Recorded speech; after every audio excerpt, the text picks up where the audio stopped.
Coach Simmons here. This is an article, happy I found. It's honoring HBCU history. The link will be in the description below. I told you, I get motivated by things I see or comments from my subscribers. And I love giving you facts. And numbers don't lie. Remember that. Numbers don't lie. This is a quick synopsis of HBCU history. Give me a little time. Coach will get to the point. All right? First HBCU was founded in 1837. The Cheyenne University of Pennsylvania was the first HBCU. The first one owned and operated by Black Americans was Wilberforce University in Ohio, founded in 1856. Between 1861 and 1900, 90 institutions of higher learning were established. Founded in 1865, Shaw was the first Black college organized after the Civil War. Others included Talladega, Howard, Morehouse, and Hampton University. Some of the first HBCUs established were to train teachers, preachers, and other community leaders or members. Enrollments at HBCUs have been dominated by women since 1976 and has increased ever since. I'm going to skip one and come back to it. HBCUs have created 134,090 jobs for local and regional communities. Of this, 57,868 are on-campus jobs. 76,222 are off-campus. Over half of all Black American professionals are graduates of HBCUs. With more than half of Black public school teachers and 70% Black dentists have earned their degrees at HBCU. HBCUs remain the leading institutions in granting bachelor degrees to Black students in engineering, mathematics, physical sciences, life sciences, the STEM fields. Historical figures such as W.E.B. Du Bois, Ida B. Wells, Booker T. Washington, and Martin Luther King Jr. attended HBCUs. Other notable graduates are President Kamala Harris, Oprah Winfrey, Samuel Jackson, Toni Morrison, Spike Lee, and Langston Hughes. Currently, there are 34 HBCU alumni from 17 different HBCUs in the Pro Football Hall of Fame. Yeah, this is an NFL article, by the way, y'all, okay? Very coincidental they released this now. From the 1950s to 1970s, many Black players could not attend predominantly white schools to play football. Many players turned to HBCUs, including legends like Jerry Rice, Walter Payton, Deacon Jones. The most HBCU alumni playing in NFL at one time was in 2019, where there were 32 active players in the NFL. Following the 2021 draft, the most draft picks from any HBCU were Grambling State at 121, Tennessee State 117, Jackson 101, Southern at 78, and FAMU in the back at 69. The thing that I skipped over, which is very important and buried in this article, HBCUs generate $14.8 billion in economic impact annually, equivalent to ranking in the top 200 of the Fortune 500 list for America's largest corporations.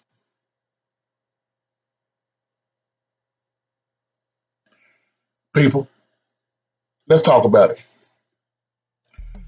Yeah, I'll be dead honest with you. I told you before, the numbers don't lie. And today, there's 106 HBCUs. Just 3% of America's colleges and universities. 8% of all Black students go to HBCUs. Yet, they produce 20% of all black graduates, 25% of black graduates in the STEM sciences, science, technology, engineering, and mathematics. And the rates are 30% less than PWIs. Most people at HBCUs are from low income or first generational students, meaning they're the first person in their family to break that chain. Look through history. Look through your family right now. Your grandma, your grandpa, somebody was first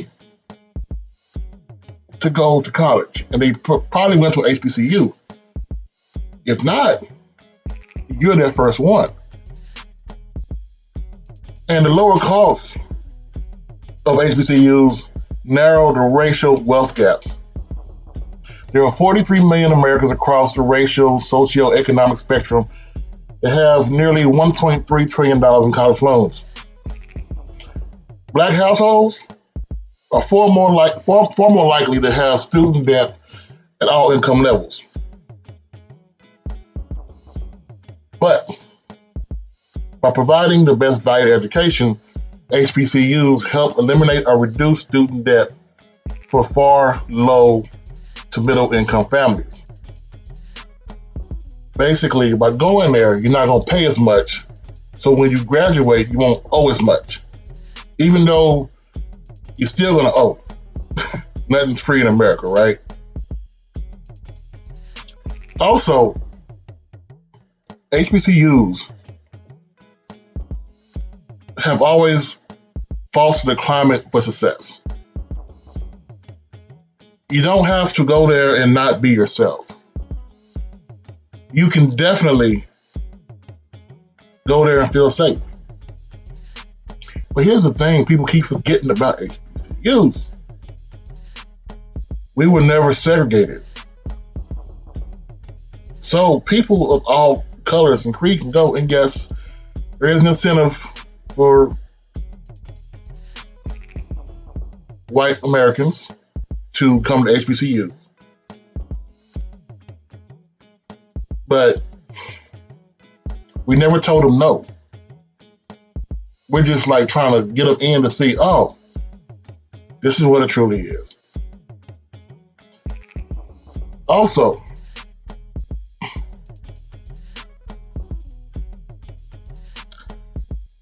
HBCU unemployment rate between the ages of 22 and 27 is half of the unemployment rate from black college students from PWIs.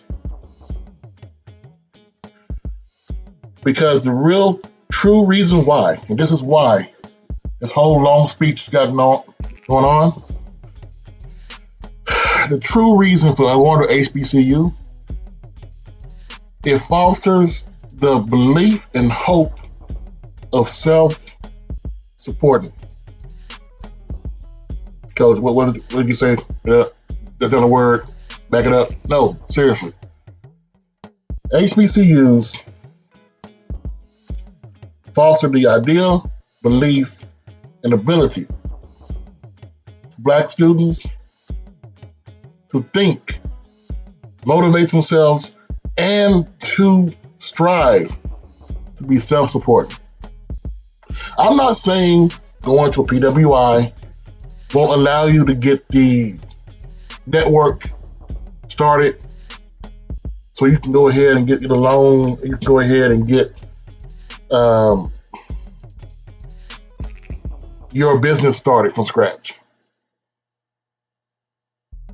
But people realize every single movement in this country for racial equality, for minority empowerment, has started at an HBCU.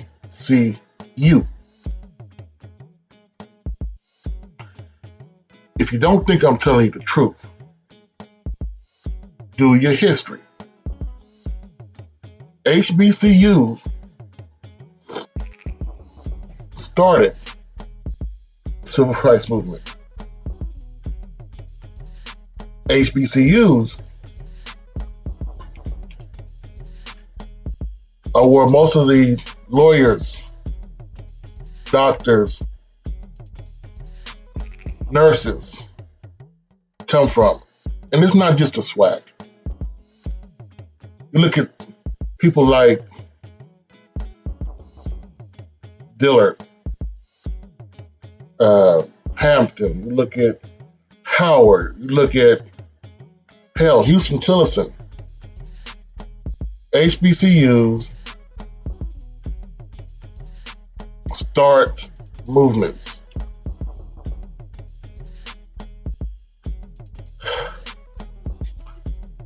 The thing people don't understand, when the HBCU comes in, and I'm so happy I found this thing for you.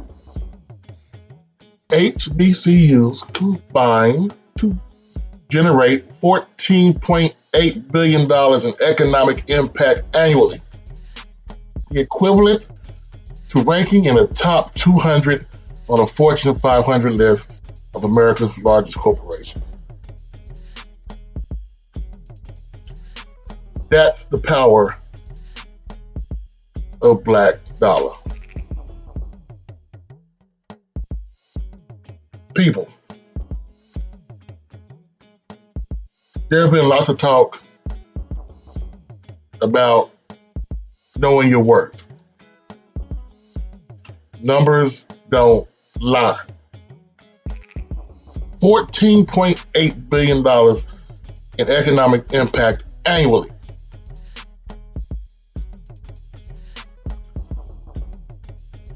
HBCU life, HBCU history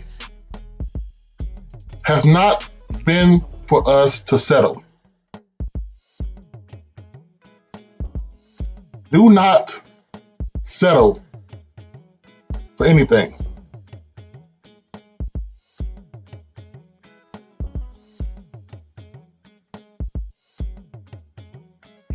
Whenever we settle for something less, we get the shaft. So yes, I understand people have been upset about the whole thing with Jackson State leaving the Heritage Classic Bowl. They said they signed a contract. But you gotta understand something. If you know your worth and that contract gives you an out, either renegotiate that mug or leave.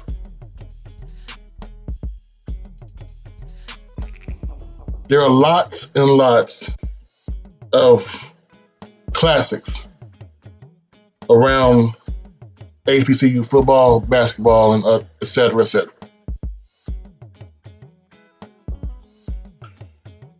Renegotiate every damn one.